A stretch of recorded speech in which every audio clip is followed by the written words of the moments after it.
आज की वीडियो बहुत ही इंपॉर्टेंट है और ऐसा मैं इसलिए कह रहा हूं क्योंकि पूरे इंटरनेट पे इतनी आसान लैंग्वेज में फार्मर प्रोटेस्ट को किसी ने भी नहीं बताया होगा। आज मैं आपसे बात करने वाला हूं फार्म बिल के इंट्रोडक्शन से लेके फार्म बिल के कैंसिलेशन की जर्नी और इस बिल को इंट्रोड्यूस क्यों किया गया, फार्मर्स प्रोटेस्ट क्यों कर रहे हैं, एपीएमसी और एमएसपी क्या है, सुप्रीम कोर्ट ने इंटरवेंशन कब किया और इस बिल में अमेंडमेंट की जगह इसे रिपेल क्यों किया गया। मैं यहाँ स्पष्ट कर देना चाहता हूँ कि ये कानून, ये बदलाव कृषि मंडियों के खिलाफ नहीं है। कृषि मंडियों में जैसे काम पहले होता था वैसे ही अब भी होगा। फार्म लॉ को समझने के लिए हमें थोड़ा सा पीछे जाना पड़ेगा। बात है इंडिपेंडेंस की।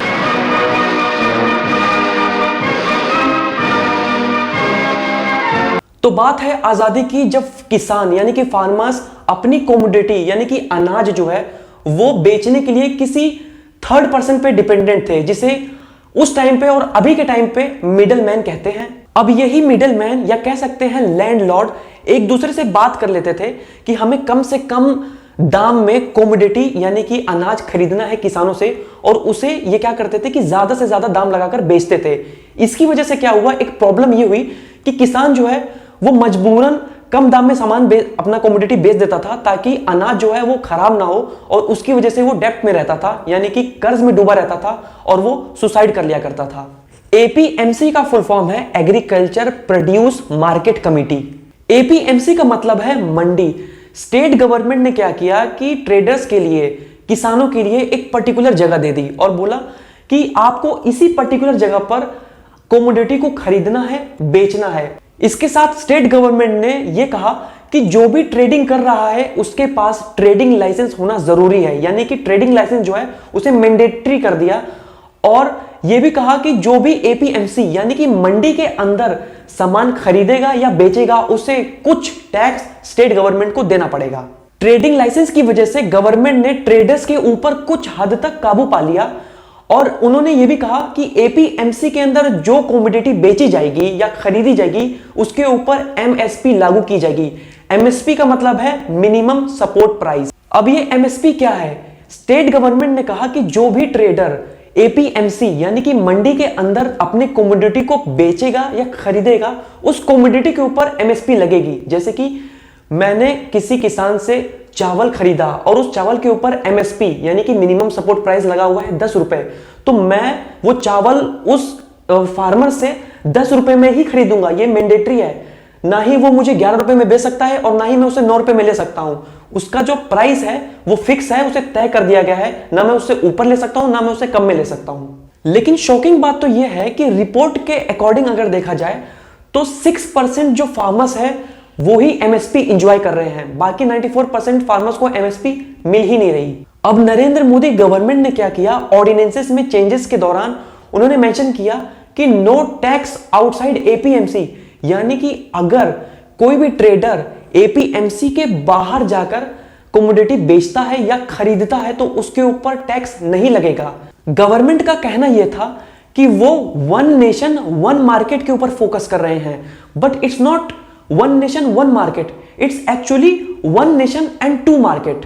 अब समझने वाली बात यह है कि जहां स्टेट गवर्नमेंट कह रही है कि एपीएमसी यानी कि मंडी के अंदर अगर कोई भी सामान खरीदता है या बेचता है तो कुछ टैक्स स्टेट गवर्नमेंट को देना पड़ेगा। दूसरी चीज ये कि एपीएमसी यानी कि मंडी के अंदर आपको प्रॉपर एमएसपी यानी कि मिनिमम सपोर्ट प्राइस कमोडिटीज के ऊपर गारंटी तौर पे मिल रही है। लेकिन इस ऑर्डिनेंस के आते क्या हुआ कि इस ऑर्डिनेंस ने यह कहा कि अगर आप मंडी के बाहर कोई भी कमोडिटी खरीदते हो या बेचते हो तो आपको टैक्स देना ही नहीं है, यानी कि 0% टैक्स लगेगा। दूसरी चीज ये कि इन्होंने ये ऑर्डिनेंस में मेंशन नहीं किया कि एमएसपी जो है वो एपीएमसी के बाहर मिलेगी कि नहीं मिलेगी। अब देखा जाए तो मंडी यानी कि एपीएमसी में आपको टैक्स देकर कमोडिटी खरीदनी पड़ रही है, बेचनी पड़ रही है। वहीं इस ऑर्डिनेंस के अकॉर्डिंग अगर आप बाहर जाकर कमोडिटी खरीदते हो या बेचते हो तो आपके ऊपर टैक्स नहीं लगता। मेरे जैसा इंसान या कोई भी इंसान हमेशा यही कोशिश करेगा कि उसे टैक्स ना देना पड़े। तो मैं क्या करूंगा, मैं मंडी जाने के बजाय, क्योंकि मुझे तो टैक्स देना नहीं है, मैं क्यों टैक्स दूं, ना खरीदने पे ना बेचने पे। तो मैं क्या करूंगा, मैं बाहर जाकर खरीदूंगा या मैं बाहर जाके बेचूंगा ताकि मुझे स्टेट गवर्नमेंट को टैक्स ना देना पड़े। फार्म बिल्स का कहना यह है कि ये किसानों को freedom of selling and freedom of purchasing यानी कि पावर देगा कि वो कमोडिटीज को खरीद पाए, बेच पाए। लेकिन अगर ध्यान से देखा जाए तो ये किसानों को मजबूर कर रहा है कि वो एपीएमसी यानी कि मंडी के बाहर निकलकर अपने कमोडिटीज को बेचें। गवर्नमेंट यहां पर फ्रीली ट्रेड करने की बात कर रही है। गवर्नमेंट कह रही है कि आप आसानी से कहीं पर भी किसी को भी अपना अनाज बेच पाएंगे। लेकिन अगर देखा जाए तो एक स्टेट का किसान जो है वो दूसरे स्टेट में जाकर अपनी फसलें नहीं बेच पाता है। एंड गवर्नमेंट इज एक्सपेक्टिंग कि उत्तर प्रदेश का जो किसान है वो पंजाब जाकर फसलें बेचे या हरियाणा का किसान जो है वो दिल्ली आकर फसलें बेचे।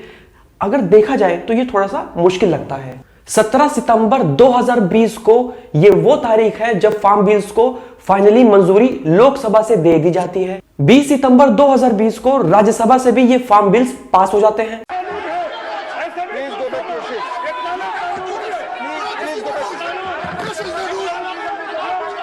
और उसी दिन हमारे honourable prime minister Narendra Modi कहते हैं कि ये जो बिल पास किया गया है, ये बिल जो है भारत के इतिहास में एग्रीकल्चर डिपार्टमेंट को लेके, फार्मर्स को लेके एक ऐतिहासिक और मददगार निर्णय साबित होगा। कल देश की संसद ने देश के किसानों को नए अधिकार देने वाले बहुत ही ऐतिहासिक कानूनों को पारित किया है। 27 सितंबर 2020 को president of India mister Ramnath Kovind farm bills को फाइनली साइन कर देते हैं और यह बिल एक्ट बन जाता है। अब इस बिल के पास होने के बाद फार्मर्स ने इस बिल का कैसे स्वागत किया वो मैं आपको दिखाता हूं।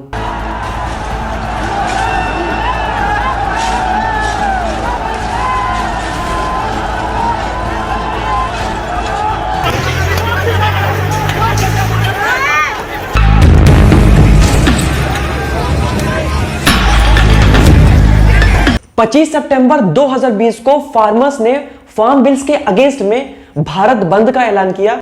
The Bharat Bandh they had called as part of their long protest seeking withdrawal of 3 farm laws that they allege will hurt them and help private firms instead. Visuals on your screen. लेकिन क्या farmers का protest करना जायज था? उसका सीधा जवाब है बिल्कुल जायज था। अब वो जायज क्यों था वो मैं आपको वीडियो के लास्ट में बताऊंगा। प्रोटेस्ट को कुचलने के लिए गवर्नमेंट ने एड़ी चोटी का जोर लगा दिया।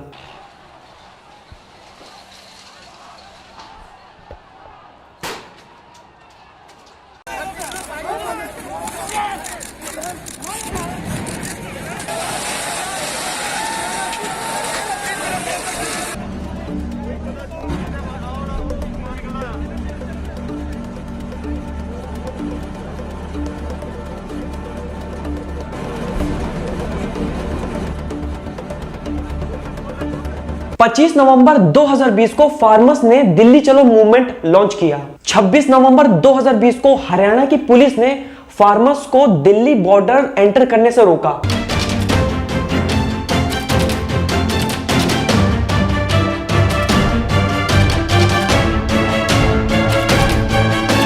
गवर्नमेंट ने प्रोटेस्ट के रिस्पांस में Haryana to Delhi national highway जो है उसको लिटरली खुदवा दिया। इन्होंने हाईवे खुदवा दिया। पूरे भारत को पता है कि हमारी नेशनल मीडिया ने किस तरह फार्म प्रोटेस्ट को कवर किया था। ये बिल्कुल वैसे ही कवर किया था जैसे इन्होंने पिछली बार एनआरसी कवर किया था। जब फार्मर्स को यह लगने लगा कि उनका जो प्रोटेस्ट है वो सही तरीके से टेलीकास्ट नहीं किया जा रहा है या सही तरीके से उसे कवर नहीं किया जा रहा है, मिस इन्फॉर्म किया जा रहा है पब्लिक को, तो 18 दिसंबर 2020 को फार्मर्स ने खुद का न्यूज़पेपर स्टार्ट किया और उस न्यूज़पेपर का नाम था द ट्रॉली टाइम्स। 27 मई 2021 को भारतीय किसान यूनियन के चीफ जिनका नाम राकेश टिकैत उन उभरे हुए चेहरों में से सामने आए जो इस कानून के सख्त खिलाफ थे और उन्होंने कहा कि जब तक ये तीनों काले कानून वापस नहीं होंगे तब तक प्रोटेस्ट खत्म नहीं होगा। Ministry of agriculture and farmers welfare के नरेंद्र सिंह तोमर ने कहा कि एमएसपी जो है वो गवर्नमेंट गारंटी कर रही है, लेकिन एमएसपी कानून का हिस्सा पहले भी नहीं था और अब भी नहीं रहेगा। 31 दिसंबर 2020 को केरला की लेजिस्लेटिव असेंबली एक रेजोल्यूशन पास कर देती है फार्म बिल्स के अगेंस्ट में और ये 5th स्टेट बन जाती है। इससे पहले 4 अलग अलग स्टेट ने भी फार्म बिल्स के अगेंस्ट में रेजोल्यूशन पास किया था और ये 4 स्टेट हैं दिल्ली, राजस्थान, पंजाब और छत्तीसगढ़। 12 जनवरी 2021 को सुप्रीम कोर्ट ने फाइनली इंटरवेंशन किया और इस कानून के इंप्लीमेंटेशन को रोक दिया। 26 जनवरी 2021 को फार्मर्स ने ट्रैक्टर परेड लॉन्च किया और इसके बाद पुलिस और फार्मर्स के बीच में एक झड़प देखने को मिली। 28 जनवरी 2021 को वेस्ट बंगाल की लेजिस्लेटिव असेंबली ने फार्म बिल्स के अगेंस्ट में एक रेजोल्यूशन पास कर दिया और केरला के बाद यह 6th स्टेट बना जिसने इस बिल को अपोज किया। 18 फरवरी 2021 को फार्मर्स ने रेल रोको आंदोलन शुरू किया। 3 अक्टूबर 2021 को उत्तर प्रदेश के लखीमपुर खीरी डिस्ट्रिक्ट में किसान पीसफुली प्रोटेस्ट कर रहे थे उत्तर प्रदेश के डेप्यूटी सीएम केशव प्रसाद के खिलाफ। लेकिन हालात तब बद से बदतर हो जाते हैं जब महिंद्रा की थार प्रोटेस्टर्स को रौंदते हुए आगे बढ़ जाती है, जिसमें 8 लोगों की मौत हो जाती है और जिसमें एक जर्नलिस्ट जिनका नाम रमन कश्यप होता है वो भी मारे जाते हैं।